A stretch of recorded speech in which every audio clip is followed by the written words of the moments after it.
Welcome to our channel math 9 exercise 3.3 national book foundation.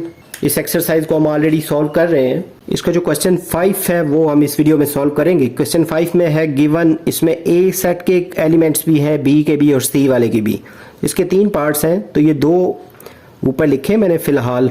जब इनको solve कर लेंगे तो फिर तीसरे वाले को सॉल्व करते हैं। तो इसका जो फर्स्ट पार्ट है उसमें पहले बी यूनियन सी को सॉल्व करना है और फिर उसको क्रॉसिंग करानी है ए के साथ। बी यूनियन सी के लिए ऐसे लिख लेंगे बी यूनियन सी, तो यहाँ बी वाला जो है उसके एलिमेंट लिख लेंगे जो कि 2 और 4 हैं, और यूनियन फिर जो सी वाले के एलिमेंट्स हैं वो लिख लेंगे जो कि 6 और 7 हैं। तो यूनियन जो होता है ये सम ऑफ ऑल एलिमेंट्स होता है, यानी इसमें सारे जो एलिमेंट्स हैं उनको 1 टाइम लिख लेते हैं, लेकिन अगर कोई रिपीट हो रहा हो तो उसको भी आपने सिंगल टाइम लिखना है। तो इनमें सबसे छोटा तो 2 है, उससे बड़ा 4, फिर 6, फिर 7, ये इसका यूनियन होगा बी और सी का। अब ये जो आंसर आया है इसको ए के साथ मल्टीप्लाई कराना है, यानी इसके ऑर्डर्ड पेयर लिखने हैं। तो यहाँ लिख लेंगे ए क्रॉस फिर बी यूनियन सी, यानी ए वाला जो है सेट उसके एलिमेंट्स है 1, 3, 5 और उसको मल्टीप्लाई कराना है। ये जो आंसर आया था ना बी यूनियन सी का इसके साथ जो कि है 2, 4, 6, 7 ये वाला। तो इसके जो ऑर्डर्ड पेयर्स हैं जैसे मल्टीप्लाई में होते हैं, जैसे 1 के साथ पहले 2 लिखेंगे, इसी तरह 1 के साथ 4, फिर 1 के साथ 6 और 1 के साथ 7।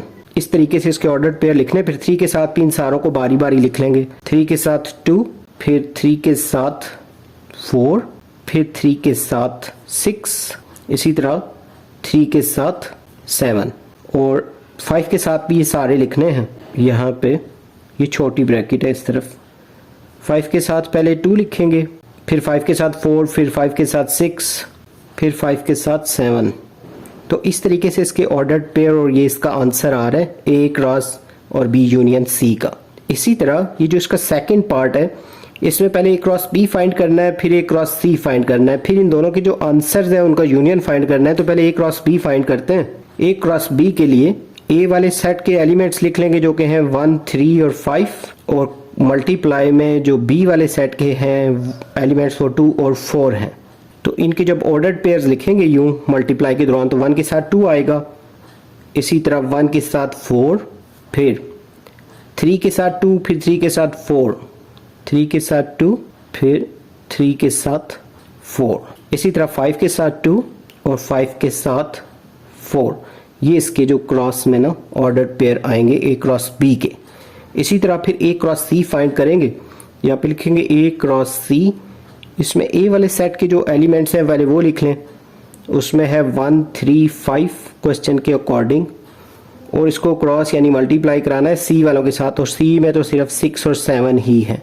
तो यहाँ पे इनके जब ऑर्डर्ड पेयर्स लिखेंगे पहले 1 के साथ 6, फिर 1 के साथ 7, इसी तरह 3 के साथ 6, फिर 3 के साथ 7, और लास्ट में 5 के साथ 6, फिर 5 के साथ 7, 5 के साथ 6 और 5 के साथ 7। ये जो है ना ए क्रॉस सी के एलिमेंट्स हैं सारे।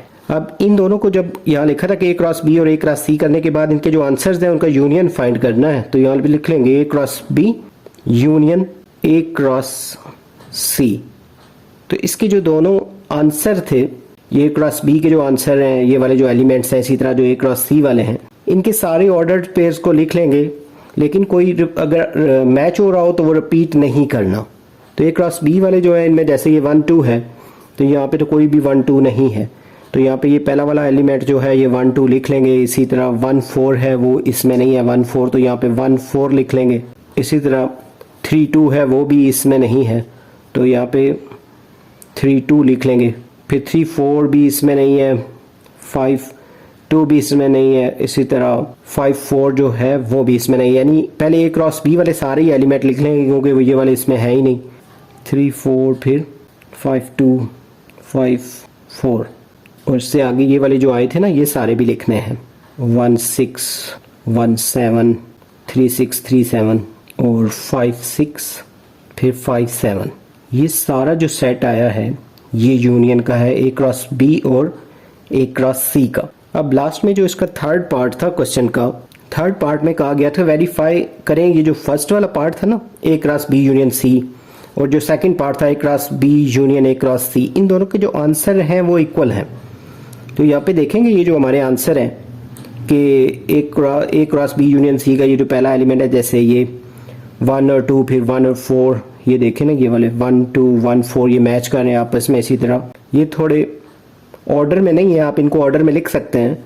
जैसे इसके नेक्स्ट पे ये वाला है ना 1 6 1 7, ये इसमें ये भी है 1 6 1 7, फिर 3 2 3 4, यहाँ पे 3 2 3 4, 3 6 3 7, ये 3 6 3 7, फिर ये वाला 5 2 5 4, ये 5 2 5 4, फिर 5 6 और 5 7, ये भी मैच हो रहे हैं ना, यानी सारे के सारे एलिमेंट इस पे मैच हो रहे हैं। ये आंसर है ना, इसको आप लिख लें कि ये फर्स्ट वाले का आंसर है, ये सेकंड वाले का। तो यहाँ लिख सकते हैं from 1 and 2 it is verified.